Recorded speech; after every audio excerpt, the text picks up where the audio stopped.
Why would heaven's greatest warrior and hell's most feared rebel go to war over the dead body of a mortal man?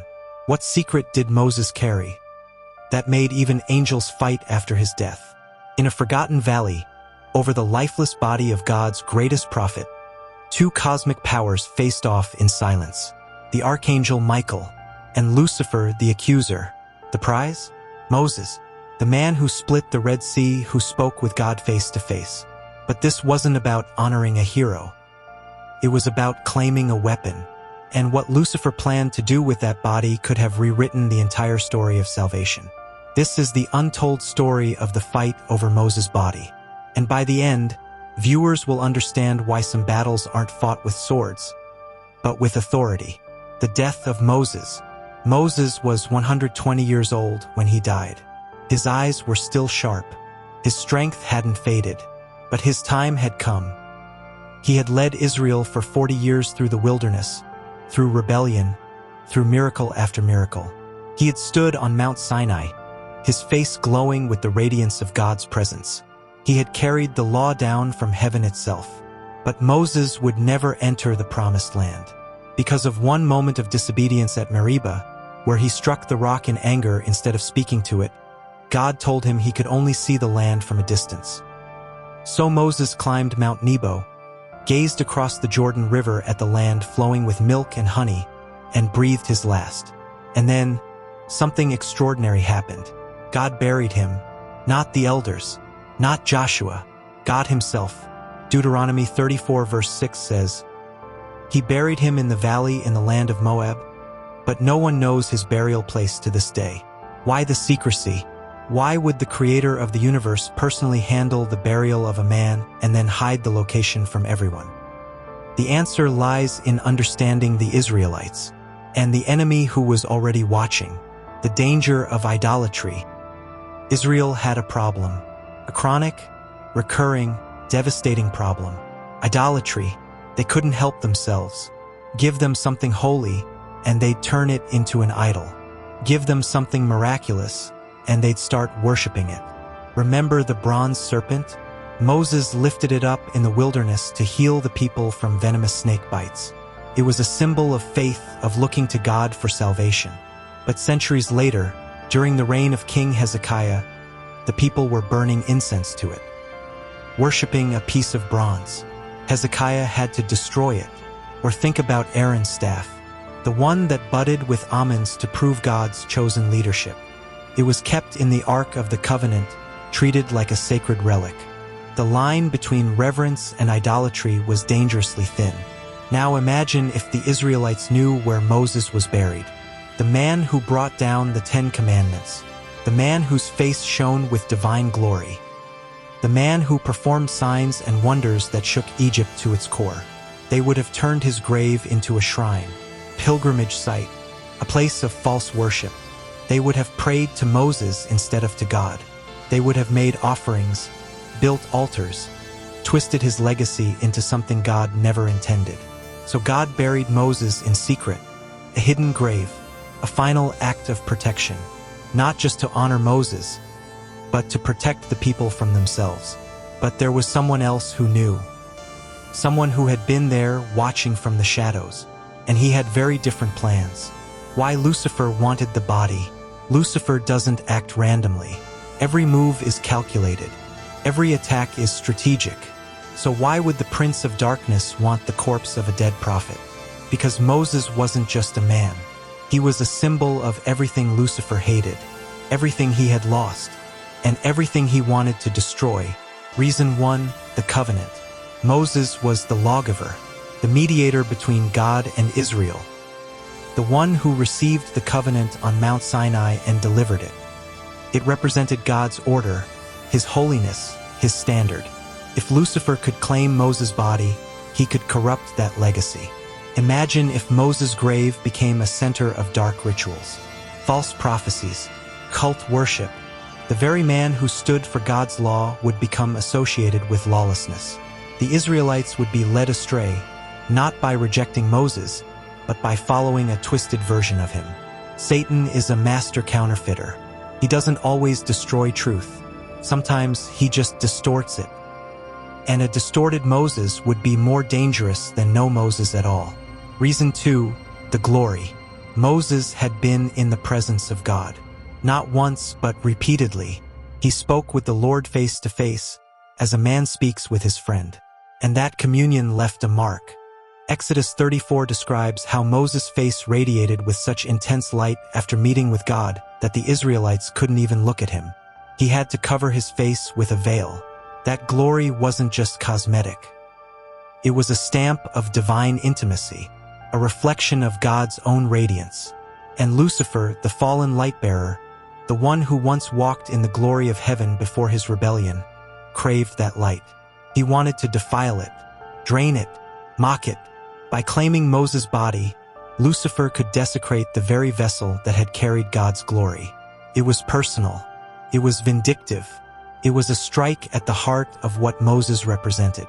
3. The prophecy. Moses wasn't finished. His story didn't end on Mount Nebo. Hundreds of years later, he would appear again, not as a ghost, not as a memory, but as a living participant in one of the most significant moments in the New Testament. On the Mount of Transfiguration, Jesus was transformed before Peter, James, and John. His face shone like the sun. His clothes became dazzling white.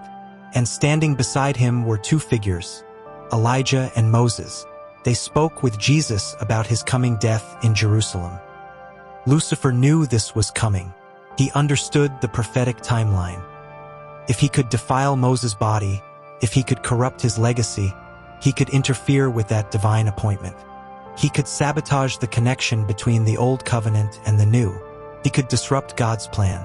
So Lucifer moved in, silent, strategic, deadly, ready to claim what didn't belong to him. Confrontation, but he wasn't alone. Standing between Lucifer and the body of Moses was Michael the archangel, the warrior prince of heaven, the defender of God's people. This wasn't a battle of fists and swords. There were no flaming blades, no cosmic explosions. This was a battle of authority, a legal confrontation, a dispute over jurisdiction. Jude 1 verse 9 says, "But when the archangel Michael, contending with the devil, was disputing about the body of Moses, he did not presume to pronounce a blasphemous judgment, but said, 'The Lord rebuke you.'" Notice what Michael didn't do. He didn't insult Lucifer. He didn't mock him. He didn't even argue with him on his own authority. Because Michael understood something crucial. This wasn't his battle to win on his own terms. It was God's. Lucifer, the accuser, always has a case. That's what he does. He traffics in technicalities, in half-truths, in twisted interpretations of the law. He probably pointed to Moses' sins, the Egyptian he killed in anger, the disobedience at Meribah, the moments of doubt and frustration. "This man is a murderer," Lucifer might have hissed. "This man disobeyed God. He forfeited his right to honor. I have a claim here." But Michael didn't defend Moses based on Moses' merit. He didn't list his accomplishments. He didn't argue theology. He simply invoked a higher authority. "The Lord rebuke you." 5 words, but they carried the weight of heaven. They weren't Michael's words. They were God's. And when God speaks, the argument is over. Lucifer had to retreat, not because Michael overpowered him, but because God's claim on Moses was absolute. In life and in death, Moses belonged to the Lord. And when God lays claim to something, not even hell can take it. What this reveals about Michael and Lucifer. This confrontation reveals the fundamental difference between these two beings. Michael and Lucifer, both are powerful, both are ancient, both are warriors, but they couldn't be more opposite. Michael represents order. He operates within the structure of heaven. He submits to God's authority. He doesn't act independently. When he speaks, it's on behalf of the Most High. Michael is the embodiment of obedience, not blind obedience, but willing, humble submission to the one who created him. Lucifer represents chaos.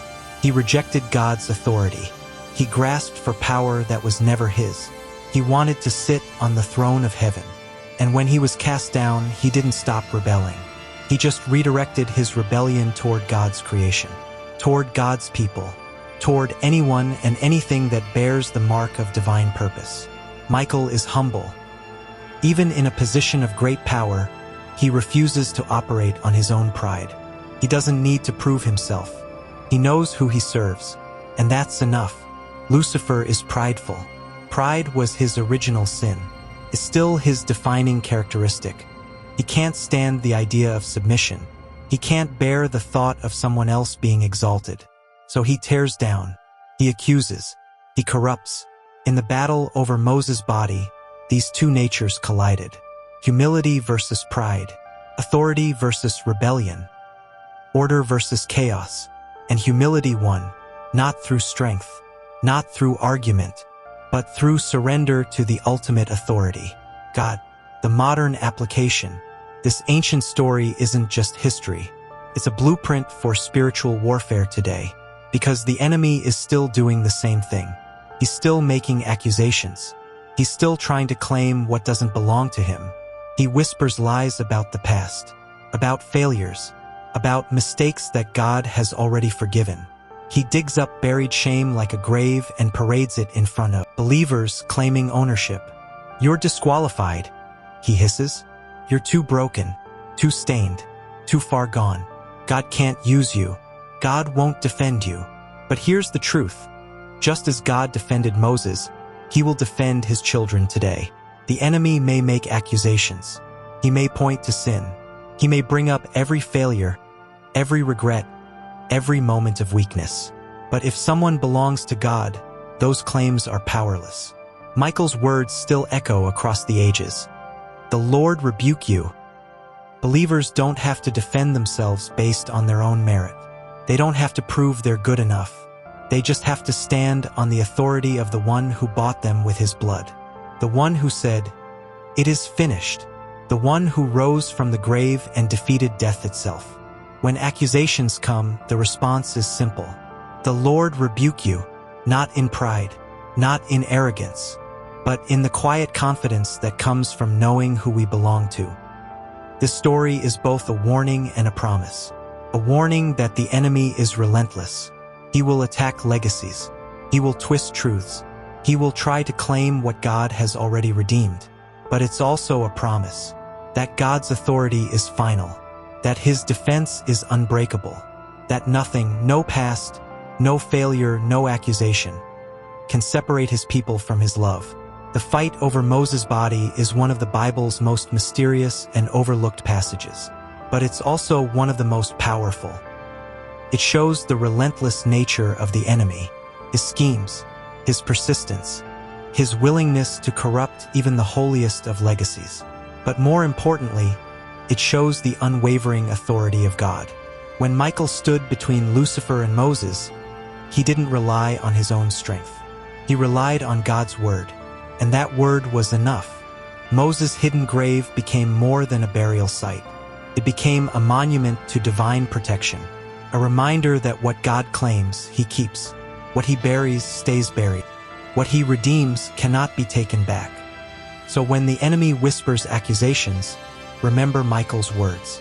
The Lord rebuke you, because the same God who defended Moses in death will defend his children today. Not because of who they are, but because of who he is. If this story opened your eyes to a battle you didn't know was happening, subscribe for more untold mysteries from Scripture, because the Bible is full of hidden stories, stories that remind us we're not fighting alone. And we never were.